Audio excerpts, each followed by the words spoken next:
Dear students, today our topic is number system. Students आपको पता है कि नेचुरल नंबर जो है 1 2 3 अप टू 7 है, होल नंबर 0 1 2 3 अप टू 7, इसी तरह इंटीजर जो है वो 0 plus minus 1 plus minus 2 up to 7 है। रैशनल नंबर आपने पढ़ा हुआ है कि रैशनल नंबर जो है एक ऐसा नंबर है x such that x belongs to x is equal to p over q and q is not equal to 0, a number which can be written in the form of p over q. In rational number x such that x is not equal to p over q, q is not equal to 0, a number which can be written in the form of p over q is called rational number and which cannot be written in the form of p over q is called irrational number. Prime number 2 3 5 up to so on. Students में एक बात याद में रखिएगा कि 1 जो है वो प्राइम नंबर के अंदर इंक्लूड नहीं होता, क्योंकि आपने देखा होगा कि फॉर एग्जांपल अगर हम 10 को 5 पे डिवाइड करें तो हमारे पास आंसर आ रहा है 2. 2 is a natural number and 2 is also a prime number. For example अगर मैं एक वैल्यू डिवाइड करता हूँ 5 डिवाइडेड बाय 3, ये भी हमारे पास एक रैशनल नंबर ही है, लेकिन दोनों के रैशनल नंबर में डिफरेंस क्या है? ये हमारे पास प्योर रैशनल नंबर है और ये सिर्फ रैशनल नंबर है. प्योर रैशनल नंबर और रैशनल नंबर का डिफरेंस क्या है? फॉर एग्जांपल अगर आपके पास कोई दो नंबर है p और q और इन दोनों नंबर का आप अगर जीसीडी फाइंड करें, ग्रेटेस्ट कॉमन डिवाइजर, और वो 1 के इक्वल आ जाए तो फिर आप कहेंगे कि वो प्योर रैशनल नंबर है. और अगर वो 1 के इक्वल नहीं आ रहा जीसीडी तो फिर वो सिर्फ रैशनल नंबर कहलाएगा. इसी तरह 1 जो है, 1 का डिवाइजर जो है वो सिर्फ 1 ही है, तो 1 का डिवाइजर अगर सिर्फ 1 ही काउंट हो रहा है तो इसलिए वो प्राइम नंबर के अंदर इंक्लूड नहीं है. अब 2 के अगर डिवाइजर फाइंड करें तो वो 1 और 2 हैं, 3 के डिवाइजर 1 और 3, सबके 2 2 डिवाइजर हैं, लेकिन 1 का डिवाइजर क्योंकि एक ही है 1 खुद, इसलिए वो प्राइम नंबर के अंदर जो है वो इंक्लूड नहीं होता. Real number is the union of rational and irrational number. Rational और इरैशनल नंबर का यूनियन जो है वो रियल नंबर है. और एक और बात इसमें ध्यान में रखिएगा कि रैशनल और इरैशनल नंबर का अगर हम इंटरसेक्शन करें तो वो हमारे पास एम्प्टी सेट आ जाएगा. इन दोनों में कॉमन कोई नहीं है, और आप इसको इस तरह भी लिख सकते हैं फाई के फॉर्म में. और यहाँ एक और बात ध्यान में रखिएगा कि इस अक्सर स्टूडेंट इस फाई को इस ब्रेसेस के अंदर पुट कर देते हैं. फाई को अगर ब्रेसेस के अंदर पुट करेंगे तो ये एम्प्टी सेट नहीं कंसीडर होगा, ये तो सिंगलटन का फॉर्मेट बन जाएगा. तो आप इसको या तो इस फॉर्मेट में लिखेंगे या फिर इस फॉर्मेट में. ये रॉन्ग है, इस तरह आप नहीं लिख सकते, ये गलत है. इसी तरह अगर हम रैशनल नंबर में से इरैशनल नंबर को सब्ट्रैक्ट कर दें तो हमारे पास जो आंसर आएगा वो एक रैशनल नंबर आएगा. इसी तरह अगर हम इरैशनल नंबर में से रैशनल नंबर को सब्ट्रैक्ट कर दें तो हमारे पास जो आंसर आएगा वो इरैशनल नंबर आएगा. इसी तरह अगर हम रियल नंबर में से रैशनल नंबर को सब्ट्रैक्ट कर दें तो हमारे पास आंसर इरैशनल आ जाएगा. और अगर हम रियल नंबर में से इरैशनल नंबर को सब्ट्रैक्ट करें तो हमारे पास जो आंसर आएगा वो एक रैशनल नंबर होगा. तो ये छोटी सी इनके डिफरेंस की प्रॉपर्टीज हैं कि किस नंबर को अगर सब्ट्रैक्ट किया जाए तो हमारे पास आउटपुट जो है वो क्या आ रहा है.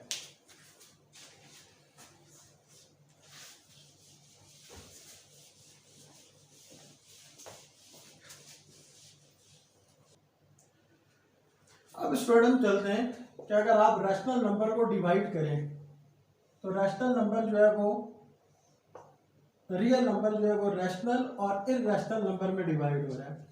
अब आगे यहाँ पर इनके डेसिमल पार्ट्स के अगर हम जाएं तो डेसिमल पार्ट्स में हम देखते हैं कि हमारे पास जो रैशनल नंबर है वो दो पार्ट्स में डिवाइड हो रहा है, टर्मिनेटिंग डेसिमल,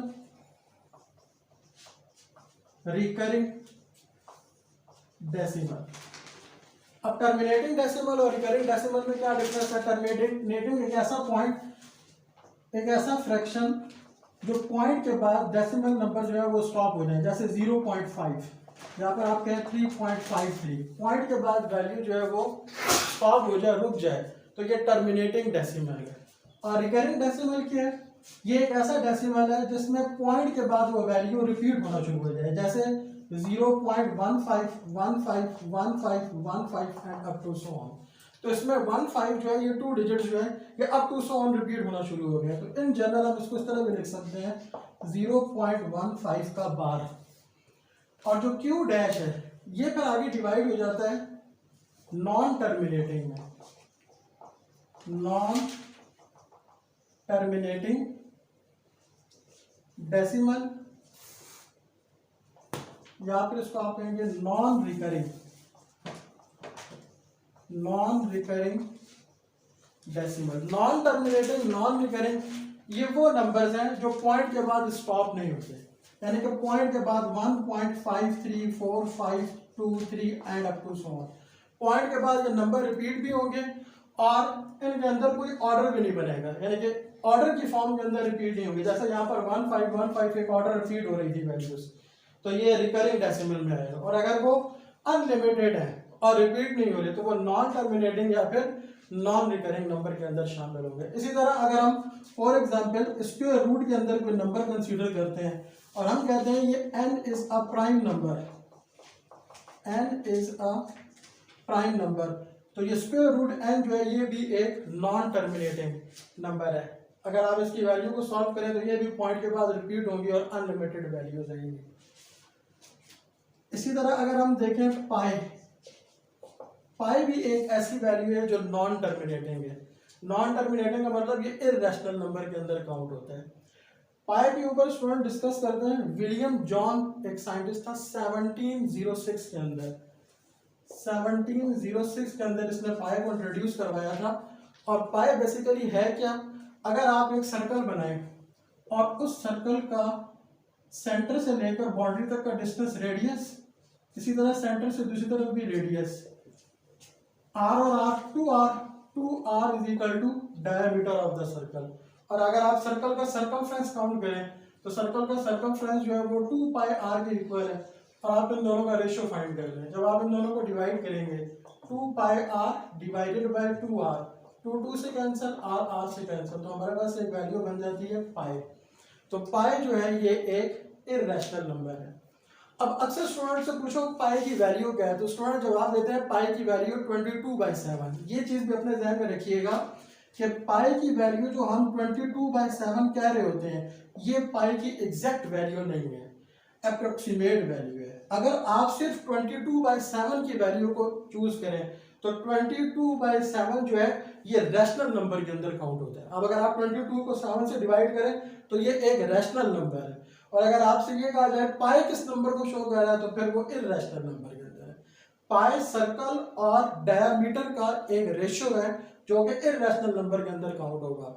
और काफी सारे साइंटिस्ट ने इसके ऊपर वर्क किया है, पाई के ऊपर इसकी एग्जैक्ट वैल्यू फाइंड करने के लिए, लेकिन वो इसको फाइंड आउट नहीं कर सके। फिर सुपर कंप्यूटर का दौर आया और सुपर कंप्यूटर ने ट्रिलियंस वैल्यू फाइंड कर ली है, लेकिन वो भी पाई की एग्जैक्ट वैल्यू को फाइंड आउट नहीं कर सके। तो फिर हम पाई की अप्रोक्सीमेट वैल्यू कंसीडर करते हैं 22/7।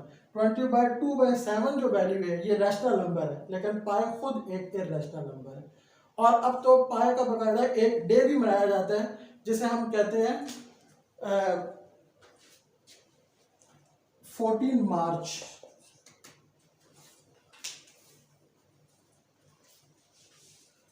14 मार्च को बाकायदा पाई डे भी मनाया जाता है। और इसके पीछे इसकी लॉजिक क्या है कि मार्च जो है वो 3rd मंथ है और 14 उसकी डेट है, तो पाई की वैल्यू 22/7 को अगर हम डिवाइड करें तो वो 3.14 भी आती है। तो उस लॉजिक से फिर 3rd जो है वो 3rd मंथ को शो कर रहा है मार्च को, और 14 जो है वो डे, तो 3.14 जो है वो 14 मार्च जो है वो पाई डे भी मनाया जाता है। और इसका एग्जैक्ट टाइम भी है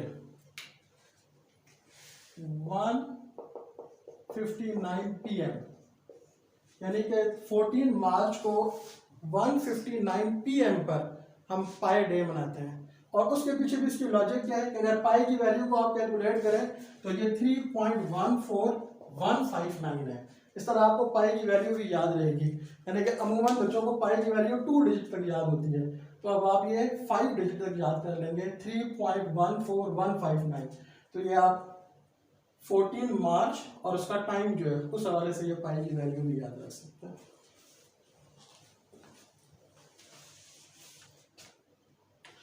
नेक्स्ट हम ऑपरेशन के ऊपर बात करते हैं। ऑपरेशन जो है वो 2 टाइप्स के होते हैं। Number 1 unary operation and number 2 binary operation.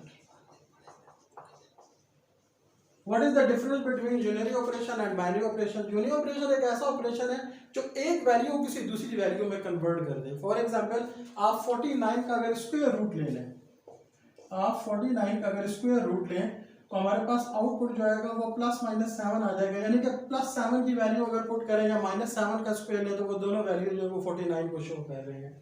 तो 49 का अगर स्क्वायर रूट लें तो वो 7, यानी कि ये स्क्वायर रूट एक ऐसा ऑपरेशन आपने यूज किया जिसने 49 को 7 में कन्वर्ट कर दिया। तो यूनरी ऑपरेशन एक ऐसा ऑपरेशन है जो एक वैल्यू को किसी दूसरी वैल्यू में कन्वर्ट कर दे। और बाइनरी जो कि नाम से क्लियर हो रहा है कि इसमें दो वैल्यूज जो है वो यूज हो रही होंगी, यानी कि दो वैल्यूज को यूज करके उसको ऑपरेट करके हम कोई तीसरी थर्ड वैल्यू को फाइंड आउट करें तो फिर हम कहेंगे कि ये ऑपरेशन जो है वो बाइनरी ऑपरेशन कहलाएगा। और बाइनरी ऑपरेशन की सबसे कॉमन जो एग्जांपल्स हैं वो कौन कौन सी हैं? Addition, subtraction, division, multiplication, trigonometric identities, derivation, integration, ये सारी की सारी एग्जांपल्स जो है ये बाइनरी ऑपरेशन के अंदर इंक्लूड होती है।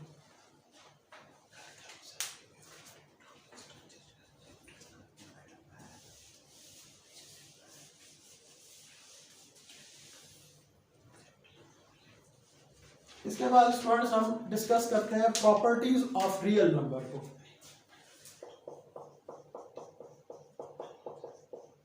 Properties of real number. Real number की प्रॉपर्टीज के अंदर हम दो बाइनरी ऑपरेशन को यूज करते हैं, अमूमन कॉमनली ये ज्यादा यूज होते हैं, एक एडिशन और दूसरा जो है वो मल्टीप्लिकेशन। ये प्रॉपर्टीज प्रीवियस क्लासेस के अंदर भी आप पढ़ चुके हैं, सिर्फ जनरल इनको देखते हैं। फर्स्ट प्रॉपर्टी है क्लोजर प्रॉपर्टी। क्लोजर प्रॉपर्टी ये है कि अगर आपके पास कोई दो नंबर है x y belongs to real number और आप इन दोनों नंबर्स को ऐड कर दें, x plus Y belongs to real number, तो ये क्लोजर प्रॉपर्टी को शो कर रहा है। इसी तरह closure property with respect to addition. इसी तरह अगर दो नंबर्स को मल्टीप्लाई कर दें तो वो closure property with respect to multiplication होगी। इसी तरह एसोसिएटिव प्रॉपर्टी नंबर 2 है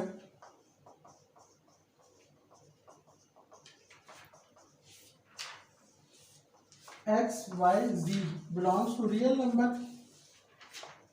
x plus y plus z is equal to x plus y plus z। इस प्रॉपर्टी के थ्रू आपने तीन नंबर ले लिए और पहले सेकंड और थर्ड नंबर को पहले सॉल्व करके फर्स्ट नंबर में ऐड करें या फर्स्ट टू नंबर्स को पहले ऐड करके थर्ड नंबर में ऐड करें, लेफ्ट और राइट जो है वो इक्वल होंगे। इसी तरह हम इसको विद रिस्पेक्ट टू मल्टीप्लिकेशन भी देख सकते हैं, एडिशन की जगह मल्टीप्लाई का सिंबल यूज करके। थर्ड प्रॉपर्टी है आइडेंटिटी लॉ या फिर आइडेंटिटी प्रॉपर्टी इसको कह सकते हैं। आइडेंटिटी लॉ या आइडेंटिटी प्रॉपर्टी एक ऐसी प्रॉपर्टी है कि आपके पास फॉर एग्जांपल एक नंबर है x belongs to real number, आप इस x में एक ऐसा नंबर ऐड करें कि आपके पास आंसर दोबारा x ही आ जाए। फॉर एग्जांपल मैं इस x में एक नंबर ऐड कर देता हूँ, उसको हम इन जनरल e शो कर देते हैं। तो e एक ऐसा नंबर होगा जो ऐसा कौन सा नंबर होगा जिसको x में ऐड करें तो वो x क्या आ जाए, तो वो नंबर है 0। अगर हम x के अंदर 0 को ऐड करें तो हमारे पास दोबारा आंसर क्या आ जाएगा 0x।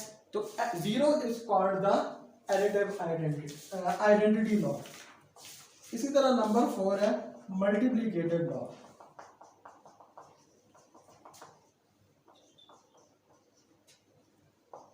x belongs to real number. अब आप x के साथ एक ऐसी वैल्यू को मल्टीप्लाई करें कि हमारे पास आंसर जो है वो 1 की वही x दोबारा वैल्यू रिपीट हो। तो x को जब आप 1 से मल्टीप्लाई करेंगे तो आपके पास जो आंसर आएगा वो x ही आएगा। तो 1 is called the multiplicative law. Identity law जो है वो 0 है, क्योंकि 0 को किसी भी नंबर में ऐड करेंगे वही नंबर रिपीट होगा। और 1 जो है वो मल्टीप्लिकेटिव लॉ है, क्योंकि 1 को आप किसी भी नंबर से मल्टीप्लाई करें तो वही नंबर जो है वो रिपीट होता है। इसी तरह ये दोनों प्रॉपर्टीज इनवर्स में भी आती हैं।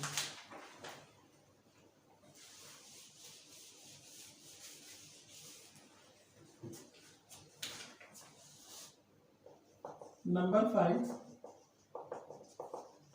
Additive inverse. एडिटिव इनवर्स एक ऐसा नंबर है, आप किसी नंबर को किसी भी नंबर में ऐड करें तो आपके पास आइडेंटिटी लॉ आना चाहिए। जैसे फॉर एग्जांपल अगर मैं कहता हूँ x belongs to real number, x में मैं किस वैल्यू को ऐड करूँ तो मेरे पास आउटपुट जो है वो 0 आ जाए, तो वो वैल्यू है -x।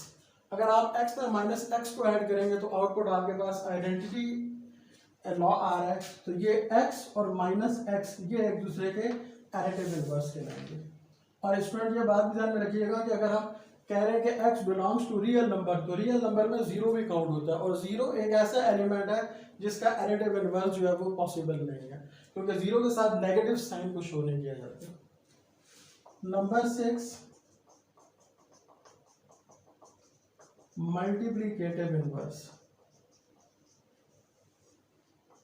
x belongs to real number, अब आपने x के साथ एक ऐसी वैल्यू को मल्टीप्लाई करना है कि आपके पास आउटपुट जो है वो 1 आ जाए, तो फिर x का रेसिप्रोकल 1/x, x को अगर आप 1/x के साथ मल्टीप्लाई करें तो आउटपुट जो है वो 1 आ जाएगा। ये x और 1/x एक दूसरे का मल्टीप्लिकेटिव इनवर्स कहलाएंगे। इसी तरह 0 जो है, अगर आप मैं कहूँ उसका मल्टीप्लिकेटिव इनवर्स क्या है, तो आप कहेंगे 0 का मल्टीप्लिकेटिव इनवर्स एग्जिस्ट नहीं करता, क्योंकि जब आप 1/0 को 0 का रेसिप्रोकल लेते हैं 1/0, तो 1/0 जो है ये अनडिफाइंड है, इनडिटरमिनेट फॉर्म है, तो 0 का मल्टीप्लिकेटिव इनवर्स जो है ये एग्जिस्ट नहीं करता।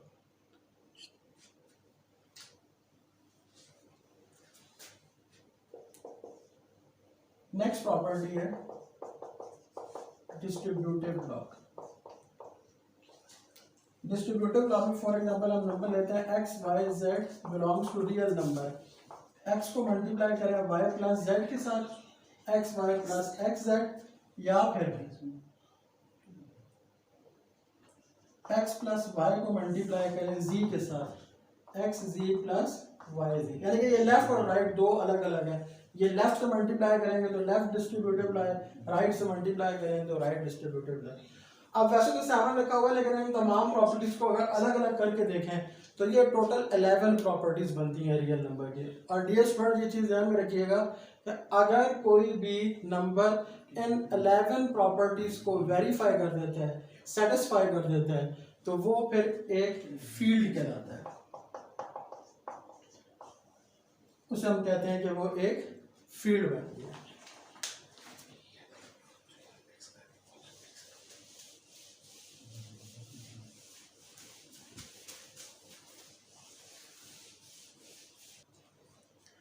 उसके बाद है properties of equality of real numbers.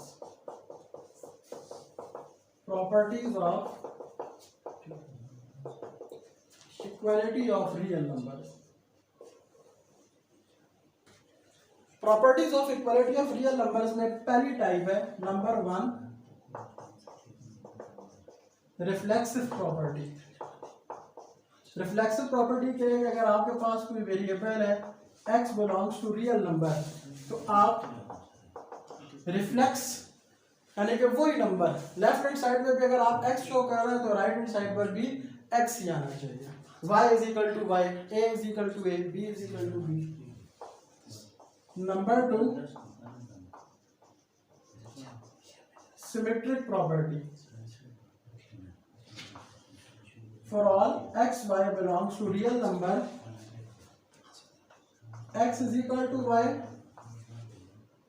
implies that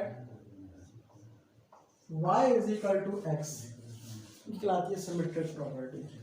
फिर number 3, transitive property.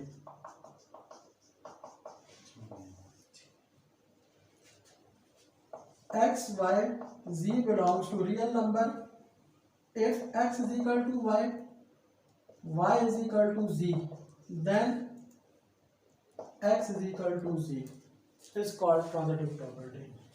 Additive property.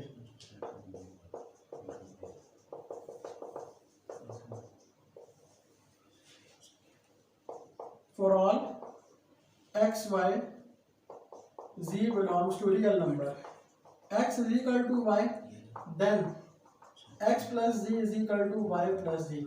और ये एडिटिव प्रॉपर्टी बिल्कुल मल्टीप्लिकेटिव प्रॉपर्टी की भी तरह हो सकती है कि अगर आप किसी सेम नंबर को ऐड करने के बजाय मल्टीप्लाई कर दें।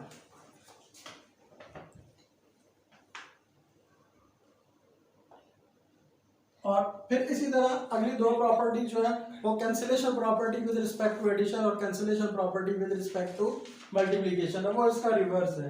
यानी कि x plus z is equal to y plus z given होगा और जो सेम नंबर ऐड हो रहा है उसे आप दोनों तरफ से कैंसिल कर दें तो then x is equal to y आ जाएगा। तो ये कैंसिलेशन हो रही है विद रिस्पेक्ट टू एडिशन। इसी तरह अगर एडिशन की जगह मल्टीप्लाई होगा और आप सेम नंबर को कैंसिल कर दें और x is equal to Y तो वो cancellation with respect to multiplication होगा।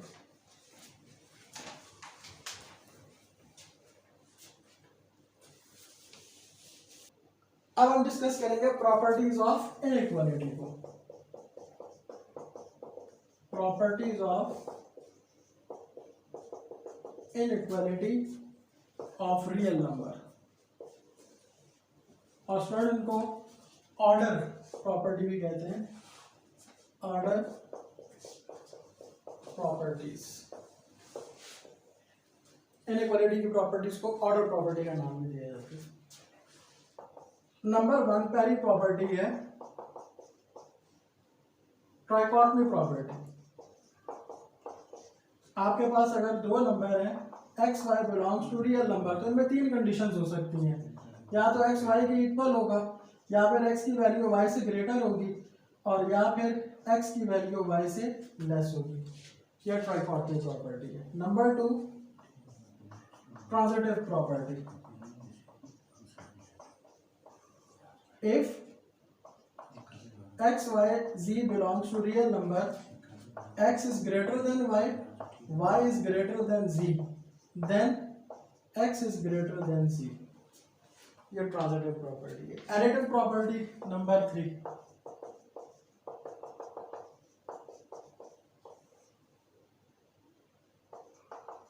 x, y, z belongs to real number, x greater than y implies that x plus z greater than y plus z, और इसी तरह less में भी हो सकता है। if x less than y then x plus z less than y plus z. Number four multiplicative property.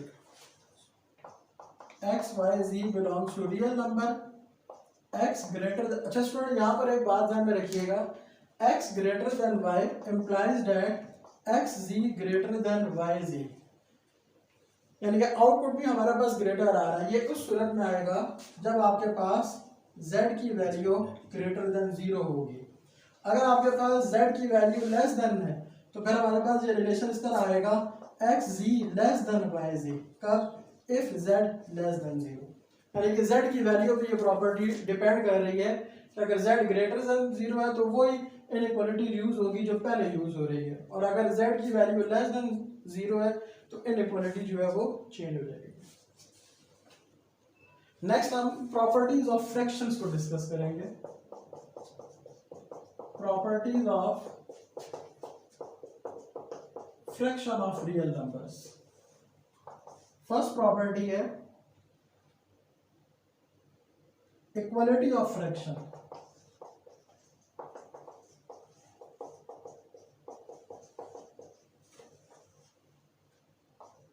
a divided by b is equal to c divided by d if and only if ad is equal to bc। Cross multiplication के through ये relation है। Number two product of fraction. a divided by b into c divided by d, ac divided by bd। Numerator वाली value numerator से multiply होगी, denominator denominator से। Number third golden rule.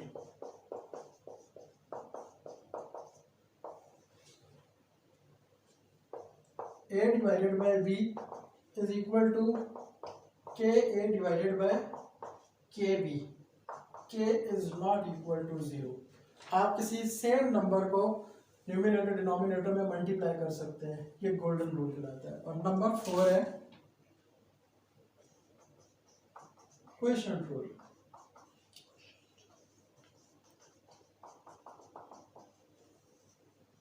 A divided by B whole divided C divided by D is equal to AD divided by BC। Dear student, अब हम discuss करते हैं complex number के ऊपर।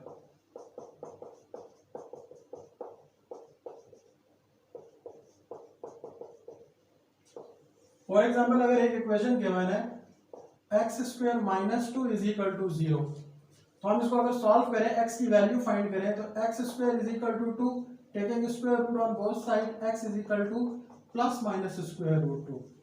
इस तरह के इक्वेशंस को सॉल्व करना तो इजी है, लेकिन बाद में कई इक्वेशंस ऐसी आ गई थी जिसमें हम x की वैल्यू को फाइंड आउट नहीं कर सकते। फॉर एग्जांपल, अगर हमारे पास एक इक्वेशन है x² + 1 is equal to 0, x² is equal to -1, taking square root on both side. जब साइंटिस्ट ने ये देखा कि स्क्वायर रूट के अंदर एक ऐसी टर्म आ रही है जो कि नेगेटिव टर्म आ रही है और इसको सॉल्व करना जो है वो डिफिकल्ट है, तो इसको एक नया नाम दिया गया, और वो नया नाम साइंटिस्ट ने इसको आई का दे दिया। आई आयोटा को शो कर रहा है, और ये कह दिया गया कि x is equal to -1 iota I is equal to -1 का स्क्वायर रूट, और iota square is equal to -1। यानी कि यहाँ से अगर हम x की वैल्यू को फाइंड आउट करें तो वो x की वैल्यू हमारे पास आ जाएगी प्लस माइनस आयोटा।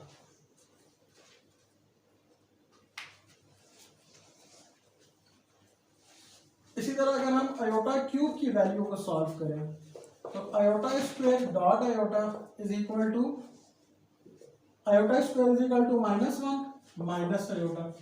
इसी तरह अगर आयोटा 4 की पावर को सॉल्व करें, iota square into iota square -1 into -1 is equal to 1।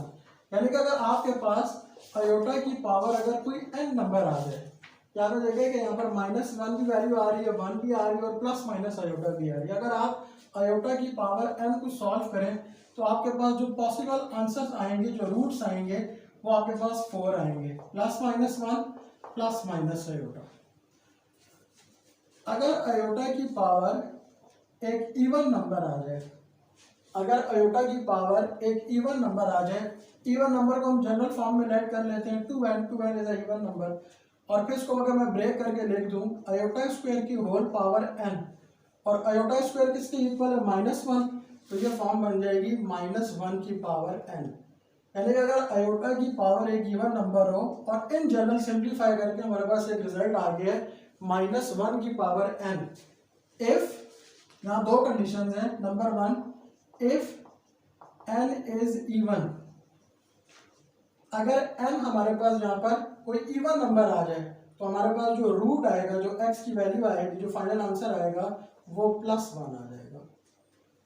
Second है, if n is odd number, अगर n जो है वो कोई ऑड नंबर है तो हमारे पास जो आंसर आएगा वो -1 आएगा। यानी कि यहाँ स्टूडेंट आपने एक बात नोट की है कि अगर आयोटा की पावर कोई इवन नंबर हो, जब एग्जाम में क्वेश्चन आते हैं तो आयोटा की पावर काफी बड़ी बड़ी वैल्यू सॉल्व करने को आ जाती है। 146 को सॉल्व करेंगे, जब आप इन जनरल सॉल्व करेंगे तो उसमें काफी टाइम लगेगा आपको, तो टाइम को सेव करने के लिए ये पॉइंट ध्यान में रखें कि अगर आयोटा की पावर इवन नंबर आ जाए और फिर उसको अरेंज करने के बाद n की वैल्यू इवन नंबर हो तो हमारे पास +1 आंसर आएगा, और अगर n की पावर ऑड हो तो -1। इवन की सूरत में +1 और -1 ये दो आंसर आएंगे। इसी तरह अगर आयोटा की पावर हमारे पास कोई ऑड नंबर आ जाता है, ऑड नंबर की हम जनरल फॉर्म लिख लेते हैं 2n+1, 2n+1 एक ऑड नंबर को शो कर रहा है।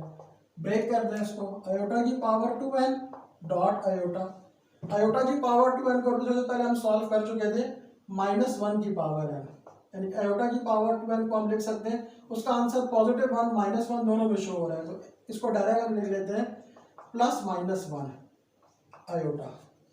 यानी कि ऑड अगर हमारे पास रिजल्ट आ जाए तो हमारे पास जो जनरल टर्म बनी है +-1 और पावर n, +-1 की पावर n और iota.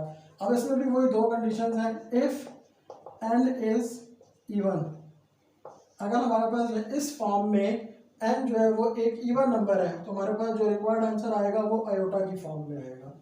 If n is odd number, then the output is minus iota.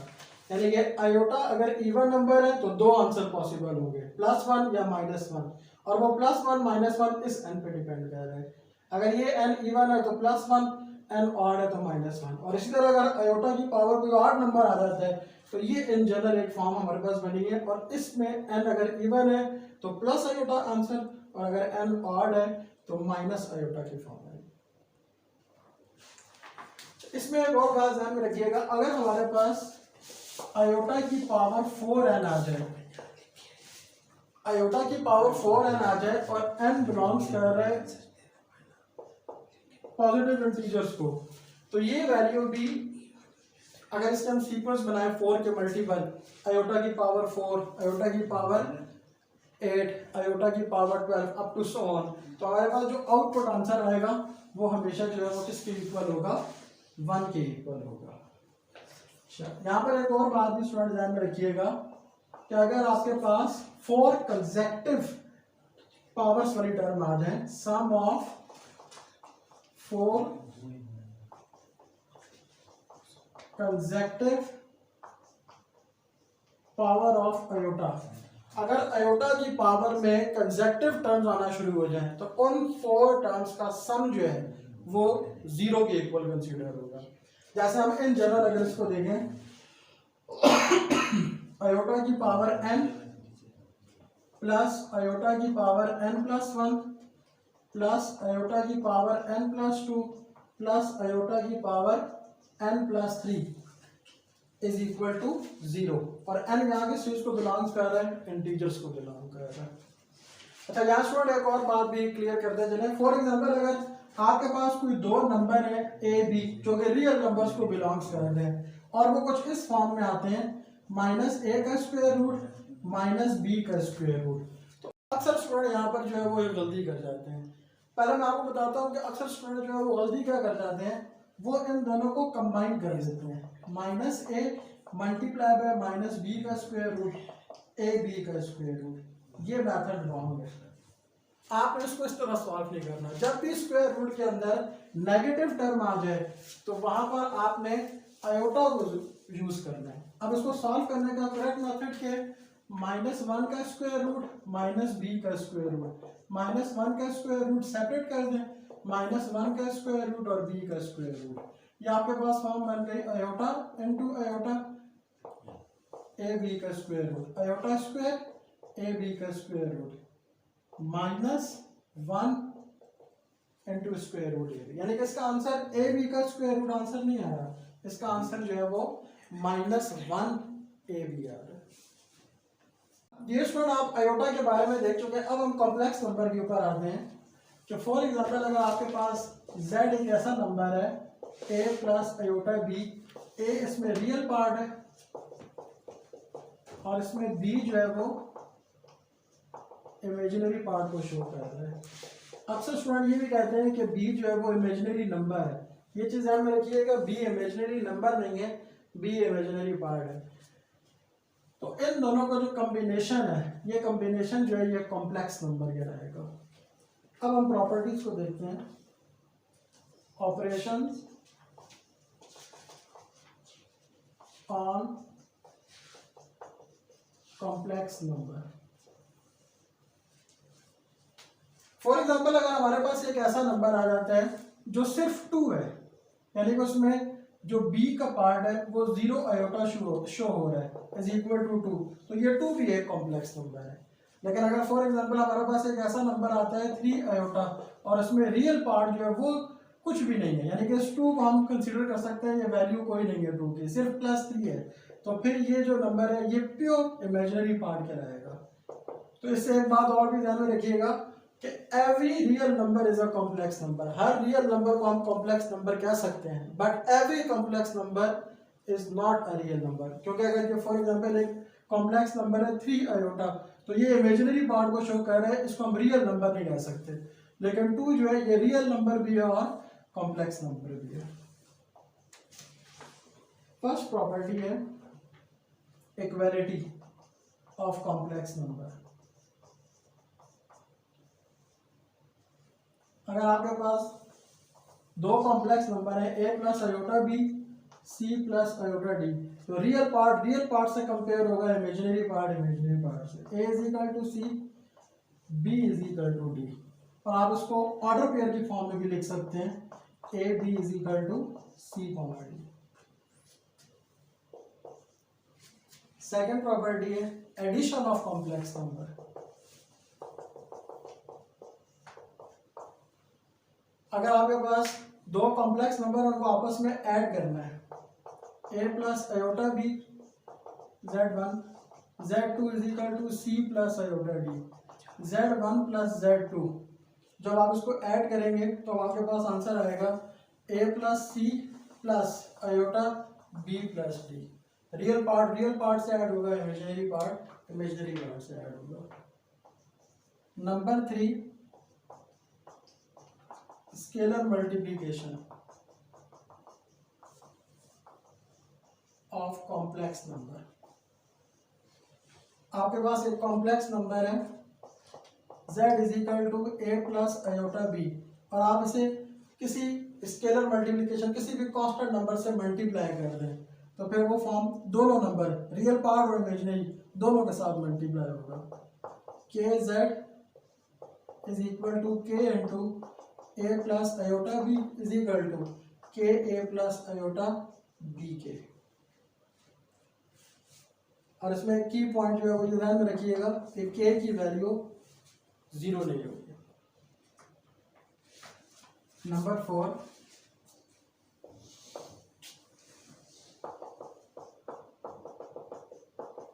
Multiplication of complex number. A plus iota b multiply by c plus iota d. अगर आप दो numbers को multiply करेंगे, a c minus b D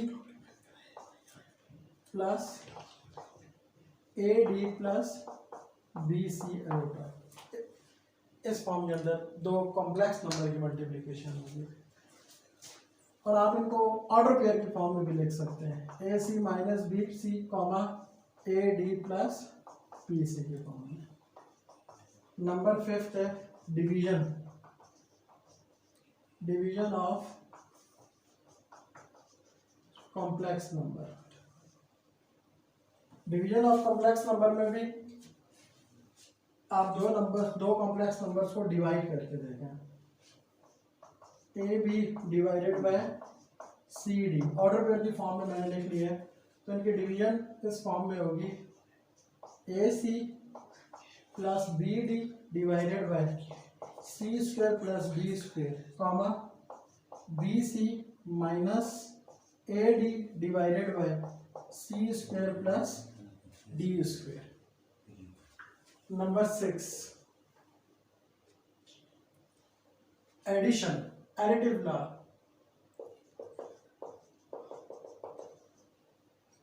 additive law, complex number में additive law को order pair की form में हम 0 0 की फॉर्म में लिख सकते हैं, या फिर 0 प्लस 0 आयोटा की फॉर्म में भी लिख सकते हैं।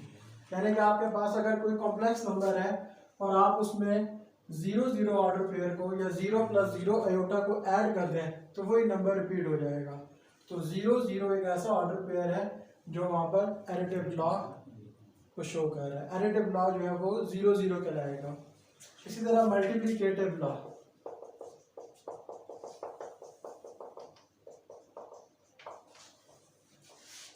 अगर आप 1 0 को 1 प्लस 0 आयोटा को किसी नंबर के साथ मल्टीप्लाई करें तो हमारे पास जो रिजल्ट आएगा वो वही नंबर रिपीट हो जाएगा, वही कॉम्प्लेक्स नंबर रिपीट होगा, इसलिए हम 1 0 को मल्टीप्लिकेटिव लॉ कहते हैं। इसी तरह इनवर्स की भी प्रॉपर्टीज हैं। Number 8, additive inverse.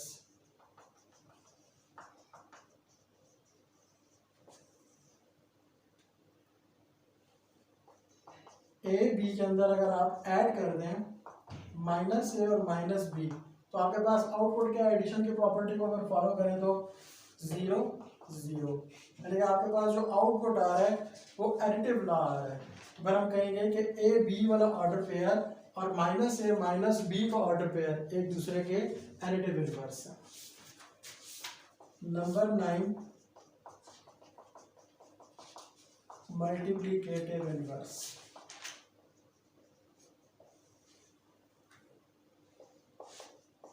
अगर आप किसी कॉम्प्लेक्स नंबर को मल्टीप्लाई कर दें a divided by A square plus B square comma minus B divided by A square plus B square, तो आपके पास जो रिजल्ट आएगा वो मल्टीप्लिकेटिव लॉ हो जाएगा।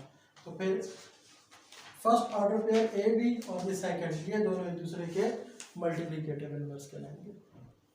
नेक्स्ट प्रॉपर्टी है डिस्ट्रीब्यूटिव प्रॉपर्टी।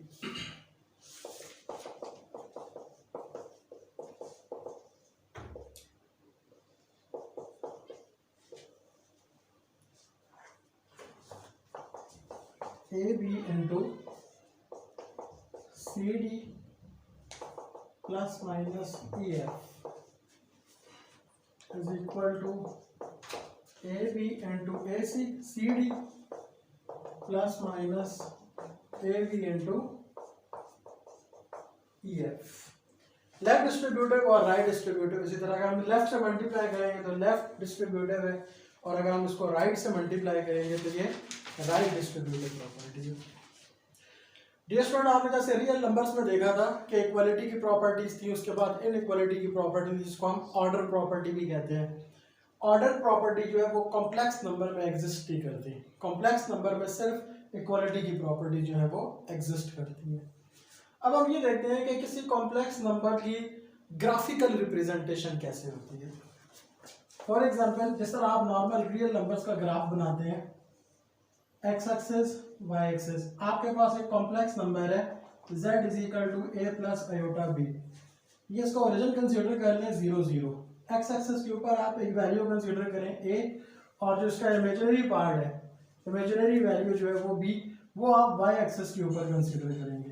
यानी कि वाई एक्सिस जो हमारे पास आएगा ये एक इमेजिनरी पार्ट को शो कर रहा है, और जब आप इन दोनों को कंबाइन करेंगे तो हमारे पास इस पॉइंट के ऊपर जो है ये imaginary number a plus iota b, या फिर हम इसको ए बी भी कह सकते हैं, ये हमारे पास इस पॉइंट के ऊपर जो है वो रिप्रेजेंट होगा। तो ये किसी भी कॉम्प्लेक्स नंबर की ग्राफिकल रिप्रेजेंटेशन है।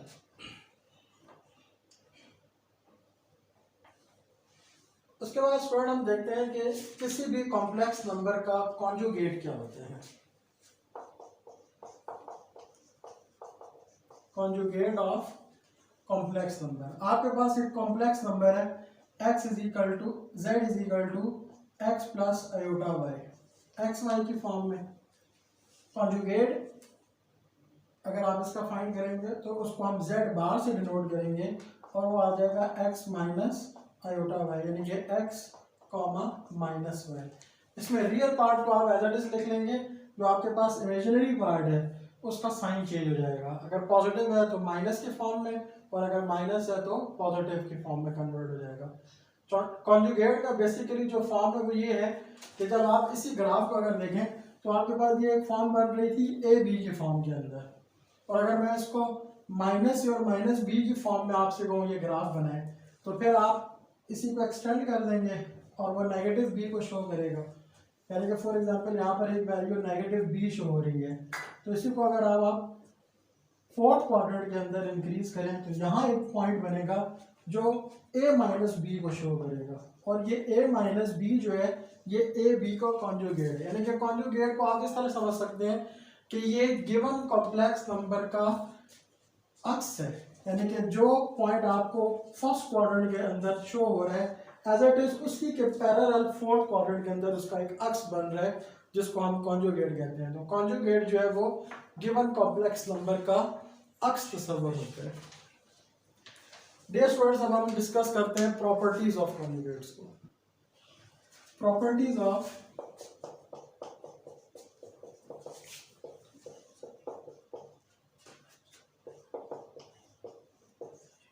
कॉन्जुगेट। पहली प्रॉपर्टी है इसकी नंबर 1, अगर आपके पास एक कॉम्प्लेक्स नंबर है z और आप उसका 2 टाइम्स, बार का मतलब है कि उसका कॉन्जुगेट लें, अगर आप उसका 2 टाइम्स कॉन्जुगेट लेंगे तो वो कोई कॉम्प्लेक्स नंबर रिपीट होगा। सेकंड प्रॉपर्टी है कि अगर आपके पास एक कॉम्प्लेक्स नंबर है और उसकी पावर अनलिमिटेड है और आप उसका कॉन्जुगेट लें, या फिर आप एक नंबर का पहले कॉन्जुगेट लें और फिर उसकी पावर को सॉल्व करेंगे, तो दोनों सूरतों में रिजल्ट सेम आएगा। थर्ड प्रॉपर्टी है, दो कॉम्प्लेक्स नंबर को ऐड करके उसका कॉन्जुगेट लें या फिर दोनों का कॉन्जुगेट लेकर उन दोनों को ऐड करें, दोनों सूरतों में रिजल्ट जो है वो इक्वल होगा। फोर्थ प्रॉपर्टी है, Z1 Z2 को अगर मल्टीप्लाई करके उनका कॉन्जुगेट लें या दोनों का कॉन्जुगेट लेकर और फिर उनको मल्टीप्लाई करें तो ये रिजल्ट भी सेम होगा। फिफ्थ प्रॉपर्टी है, Z1 Z2 दो कॉम्प्लेक्स नंबर को डिवाइड करके उसका कॉन्जुगेट लें या सेपरेट कॉन्जुगेट लेकर उन दोनों को डिवाइड करें। और इस प्रॉपर्टी में एक चीज ध्यान में रखिएगा कि Z2 जो है ये 0 के इक्वल नहीं होना चाहिए। सिक्स प्रॉपर्टी है, Z1 माइनस Z2 का होल कॉन्जुगेट लें या दोनों का कॉन्जुगेट लेकर और फिर दोनों का डिफरेंस फाइंड करें। सेवंथ प्रॉपर्टी है, Z इक्वल होगा Z बार के, Z इक्वल होगा Z बार के कब? If and only if Z is a pure real number। अगर Z हमारे पास एक प्योर रियल नंबर है तो Z और उसका कॉन्जुगेट दोनों इक्वल होंगे। जैसे फॉर एग्जांपल 2, अगर आपके पास एक कॉम्प्लेक्स नंबर है 2 तो आप उसका कॉन्जुगेट लें तो वो भी 2 ही के इक्वल आएगा। Number 8, Z is equal to minus Z bar if and only if Z is pure imaginary number. For example 3 iota, अगर आप 3 आयोटा का कॉन्जुगेट लें तो वो -3 आयोटा के। नंबर 9, कॉम्प्लेक्स नंबर और उसके कॉन्जुगेट्स को आपस में ऐड कर दें तो आपके पास जो आउटपुट आएगा ये 2 times real number of a complex number के इक्वल होगा। नंबर 10, अगर आप कॉम्प्लेक्स नंबर और उसके कॉन्जुगेट का डिफरेंस फाइंड करें तो ये 2 times of imaginary number of a complex number के इक्वल होगा।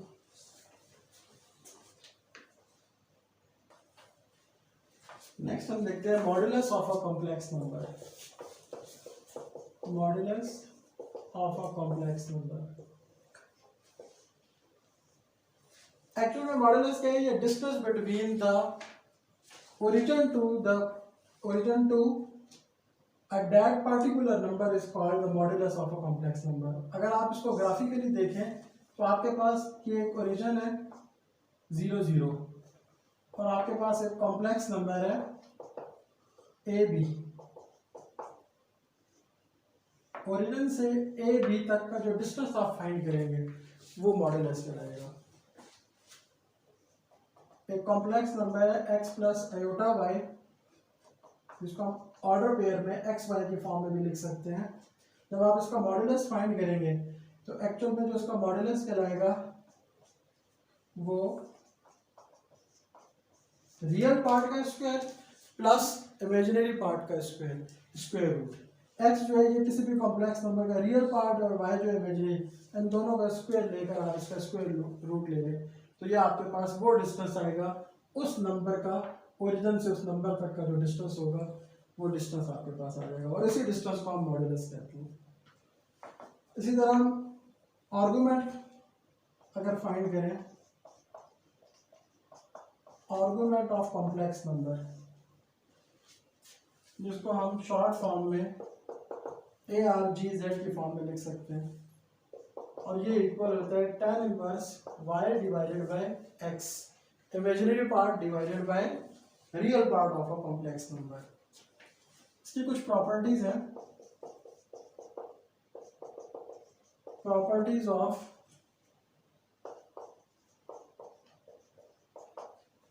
आर्गुमेंट।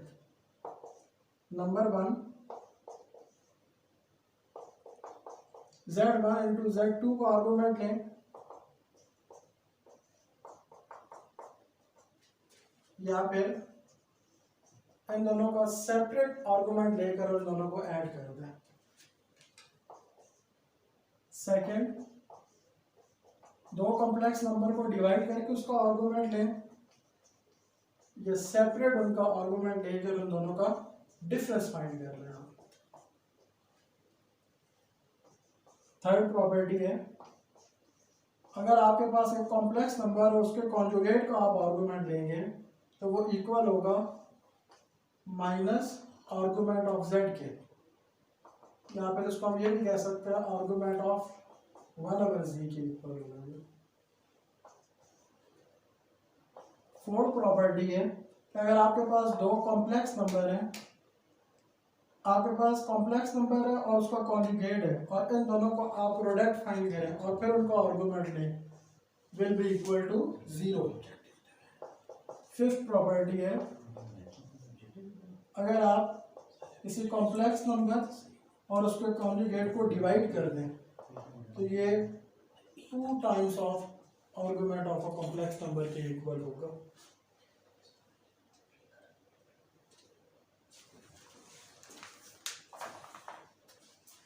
नेक्स्ट है properties of modulus of a complex number.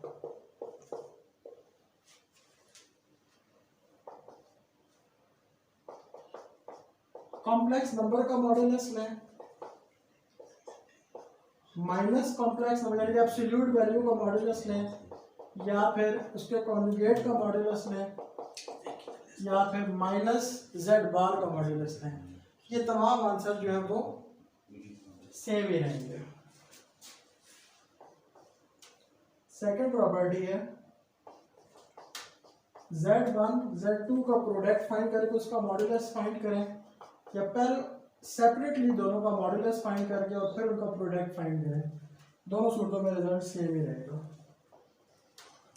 Third property है कि अगर आपके पास एक कॉम्प्लेक्स नंबर है और आप उसका मॉडुलस फाइंड कर रहे हैं और उसका मॉडुलस ग्रेटर देन और इक्वल टू 0 आ जाए और z का मॉडुलस 0 की इक्वल हो, ये सिर्फ और सिर्फ उसी सूरत में पॉसिबल है if and only if z is equal to 0, जब आपके पास z की वैल्यू 0 होगी। नंबर 4, z को उसके कॉन्जुगेट से मल्टीप्लाई करें, ये इक्वल होगा z के मॉडुलस का स्क्वायर ले लें, या फिर z बार का मॉडुलस लेके उसका स्क्वायर ले लें। फिफ्थ प्रॉपर्टी है, z की पावर अगर m हो और उसका मॉडुलस फाइंड करें, या z का मॉडुलस फाइंड करके उसकी पावर n को सॉल्व करें, n यहाँ बिलोंग्स कर रहा है इंटीजर को, दोनों सूरतों में रिजल्ट सेम होगा। नंबर 6, दो कॉम्प्लेक्स नंबर को डिवाइड करके उसका मॉडुलस फाइंड करें, या सेपरेटली मॉडुलस फाइंड करके दोनों को डिवाइड करें, रिजल्ट सेम होगा। नंबर 7, 1/z इक्वल है z bar divided by z का मॉडुलस फाइंड करके उसका स्क्वायर लेना है, और फिर इस प्रॉपर्टी में ये भी ध्यान में रखिएगा z2 का मॉडुलस जो है ये 0 के इक्वल नहीं होगा, और इसमें z is not equal to 0।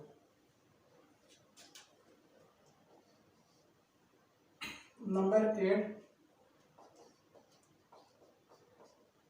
ये प्रॉपर्टी स्टूडेंट जरा तवज्जो के साथ देखिएगा कि अगर आपके पास कोई कॉम्प्लेक्स नंबर है और वो कॉम्प्लेक्स नंबर का रियल पार्ट का अगर आप मॉडुलस फाइंड करें तो ये less than and equal to होगा z के मॉडुलस, यानी कि रियल पार्ट का मतलब है कि आप उस कॉम्प्लेक्स नंबर में एक ऐसा नंबर कंसीडर करें जैसे 2 प्लस आयोटा में 2 को कंसीडर करेंगे आप, और उसका मॉडुलस लें तो वो z के मॉडुलस के लेस होगा या फिर इक्वल होगा।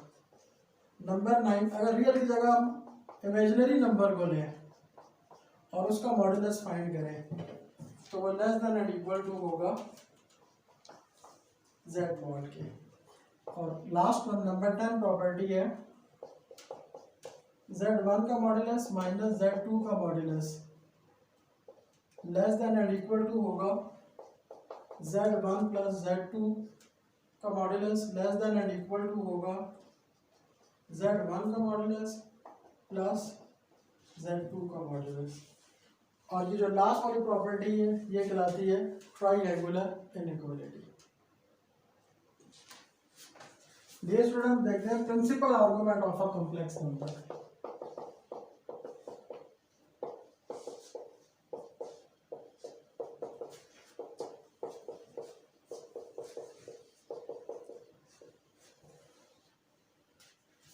फोर्थ क्वाड्रेंट में हर क्वाड्रेंट के अंदर जो है वो आर्गुमेंट की वैल्यू जो है वो चेंज होती है। फर्स्ट क्वाड्रेंट के अंदर अगर हम इसको देखें हमारे पास थीटा फाइंड करने के लिए जो हम रिलेशन यूज करेंगे वो है tan inverse y over x। इसमें साथ साथ एक और बात भी ध्यान में रखिएगा, थीटा की जो वैल्यू है माइनस पाई से पाई तक कीजिए।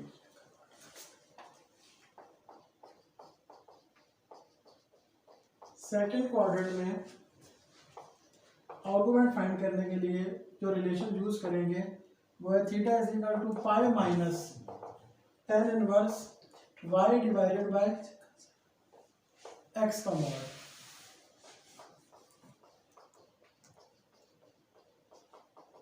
थर्ड क्वाड्रेंट में हम जो थीटा फाइंड करेंगे उसका रिलेशन है tan इनवर्स y का मॉड्यूलस डिवाइडेड बाय x का मॉड्यूलस माइनस पाई।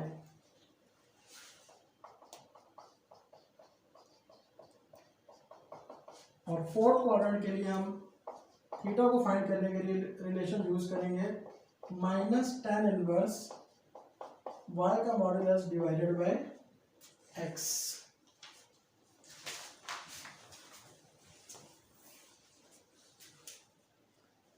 नेक्स्ट है polar form of a complex number. Polar form of a complex number, अगर आपके पास एक कॉम्प्लेक्स नंबर है z is equal to x plus iota y, तो order pair के अंदर हम इसको एक्स वाई की फॉर्म में लिख सकते हैं। इसी तरह अगर हम इसकी पोलर फॉर्म फाइंड करें तो पोलर फॉर्म के अंदर जो इसके कोऑर्डिनेट बनेंगे वो आर थीटा की फॉर्म के अंदर होंगे। यानी कि इसमें हम अगर इसको पोलर फॉर्म के अंदर लिखना चाहें तो पोलर फॉर्म के अंदर हम इसको इस तरह लिखेंगे, यानी कि आर की वैल्यू जो है इसको हम आर कॉस थीटा और आर साइन थीटा की फॉर्म में पुट कर देंगे। तो फिर ये वैल्यू हमारे पास बन जाएगी z is equal to x की वैल्यू हम पुट करेंगे आर कॉस थीटा ये एक्स की वैल्यू और y की value plus iota r sine theta. और इस इक्वेशन में अगर हम r को कॉमन ले लें तो ये वैल्यू बन जाएगी cos theta plus iota sine theta. और cos theta plus iota sine theta को हम शॉर्ट फॉर्म में लिख सकते हैं सिस थीटा। सी कॉस को शो कर रहा है, आई आयोटा को और एस जो है वो साइन थीटा को शो कर रहा है। तो आर सिस थीटा ये किसी भी कॉम्प्लेक्स नंबर की पोलर फॉर्म है।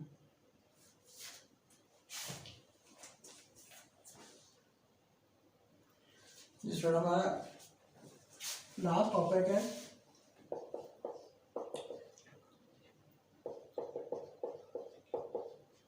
D Morris theorem. French mathematician था इब्राहिम डी मॉरिस, उसने ये थ्योरम जो है वो इंट्रोड्यूस करवाया था। और बेसिकली इस थ्योरम को इंट्रोड्यूस करवाने का मेन मकसद ये था कि अगर आपके पास एक ऐसी फॉर्म आ जाती है 1 प्लस, अगर इसको इन जनरल देखें x प्लस अयोटा वाई की होल पावर n, फिर और n बिलोंग्स किसको कह रहे हैं, इंटीजर को, n बिलोंग्स टू इंटीजर। अगर यहाँ फॉर एग्जांपल n की पावर 170 आ जाए तो फिर उसको मैन्युअली कैलकुलेट करना जो है वो बहुत ज़्यादा डिफिकल्ट है। इसलिए फिर हम उसको डी मॉरिस थ्योरम की मदद से सॉल्व करते हैं। और इसकी स्टेटमेंट ये हमारे पास है कि अगर हमारे पास एक नंबर है complex number z is equal to x plus iota y, और हम raising power n on both side कर दें एक्स प्लस आयोटा वाई की होल पावर एन, और इसको पोलर फॉर्म में कन्वर्ट कर दें जेड की power n is equal to r की पावर एन, या फिर इसको पहले इस फॉर्म में लिखें r cos theta plus iota r iota sine theta की होल पावर है, जी की power n is equal to r की power n cos theta plus iota sine theta की होल पावर है।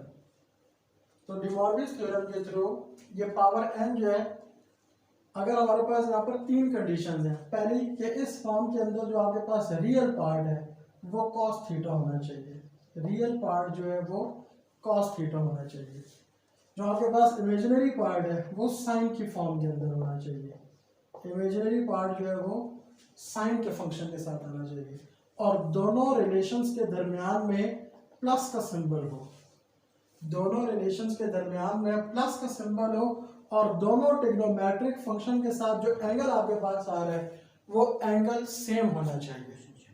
अगर ये सारी कंडीशंस फुलफिल करती हैं, cos थीटा रियल पार्ट हो, sin थीटा इमेजिनरी पार्ट हो, दोनों का रिलेशन सम की फॉर्म में होना चाहिए, और दोनों के साथ जो एंगल यूज हो रहा है वो एंगल सेम हो, तो फिर हम इस पावर n को इसके एंगल्स में पुट कर सकते हैं, यानी कि ये फॉर्म इक्वल हो जाएगी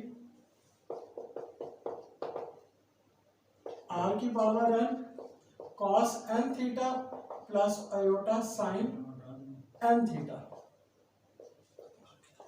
plus iota sign n theta, और फिर शॉर्ट फॉर्म के अंदर हम इसको इस तरह भी लिख सकते हैं r की पावर n सिस n थीटा, r की पावर n सिस n थीटा। ये हमारे पास जो है वो डी मॉर्गन्स थ्योरम की स्टेटमेंट आ गई है कि हम एंगल को इस फॉर्म के अंदर जो है वो लिख सकते हैं। अब इसमें स्टूडेंट एक बार ध्यान में रखिएगा कि फॉर एग्जांपल अगर आपके पास एक ऐसा फंक्शन आ जाता है cos theta minus iota sine theta की होल पावर n आ जाती है, और आपसे कहा जाए कि आप डी मॉर्गन्स थ्योरम के जरिए इसको सॉल्व करें, तो आप स्टूडेंट कहेंगे कि यहाँ पर जनरल फॉर्म के अंदर प्लस होना चाहिए लेकिन यहाँ माइनस है, तो हम इसको कन्वर्ट ही नहीं कर सकते, तो इसको हम कन्वर्ट कर सकते हैं किस तरह, cos minus theta plus iota sine minus theta whole power है। अब हमारे पास जो कंडीशन है वो फुलफिल हो गई है कि दोनों फंक्शंस के दरमियान प्लस आना चाहिए, cos real part sine imaginary part, और दोनों का एंगल भी सेम होना चाहिए। अब आप इसके ऊपर डी मॉर्गन्स थ्योरम जब अप्लाई करेंगे तो ये बन जाएगा cos minus n theta iota sine minus n theta. इसी तरह हमारे पास अगर एक और फंक्शन है sign theta plus iota cos theta की होल पावर n, अब इसके अंदर रियल पार्ट जो है वो इमेजिनरी के साथ आयोटा के साथ आ रहा है, और जो साइन थीटा है वो उसके रियल पार्ट को शो कर रहा है, लेकिन एक्चुअल में cos थीटा को रियल पार्ट और साइन थीटा को जो है वो इमेजिनरी पार्ट होना चाहिए था, तो इसको भी हम चेंज कर सकते हैं। अगर हम साइन थीटा की जगह ये वैल्यू पुट कर दें cos pi by 2 minus theta is equal to sine theta plus iota sine pi by 2 minus theta whole power है, तो ये आपके पास डी मॉर्गन्स थ्योरम की कंडीशन जो है वो फुलफिल हो गई है। अब इसकी दो प्रॉपर्टीज हैं,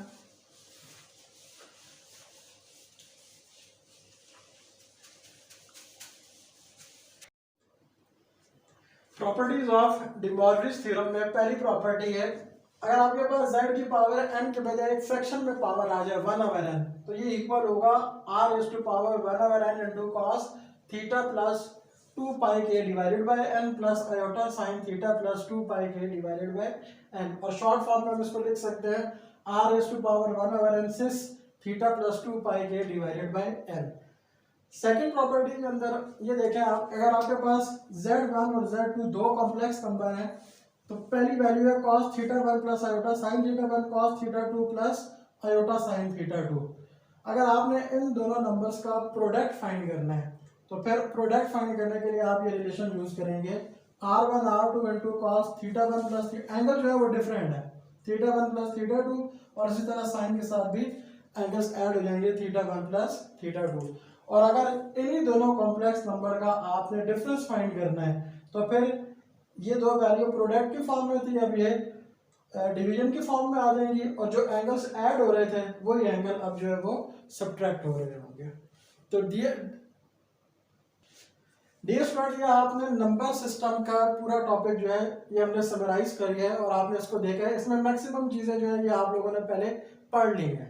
तो अब आपके पास जो है वो इस पूरे लेक्चर को आप एक दफ़ा दोबारा जो है वो गो थ्रू हो, इसको देखें, और कोई भी पॉइंट अगर इसमें समझ नहीं आ रहा तो वो जो है वो बाद में मुझसे डिस्कस कर लें। ये मेरा जो है वो नंबर सिस्टम के ऊपर जो हमने डिटेल से इस लेक्चर को देख लिया है, और अब जो है वो नेक्स्ट जो हमारा जो आगे जो आ रहा है वो एंट्री टेस्ट के हवाले से शॉर्टकट जो कीज होती हैं एमसीक्यूज में, तो मेरा नेक्स्ट लेक्चर जो है वो उसी शॉर्टकट मेथड के ऊपर होगा। तो जो इंशाल्लाह आप उसको डिटेल से देखें, सुने, और नेक्स्ट लेक्चर जो है उसके अंदर हम इंशाल्लाह शॉर्टकट जो है मेथड को डिस्कस करेंगे।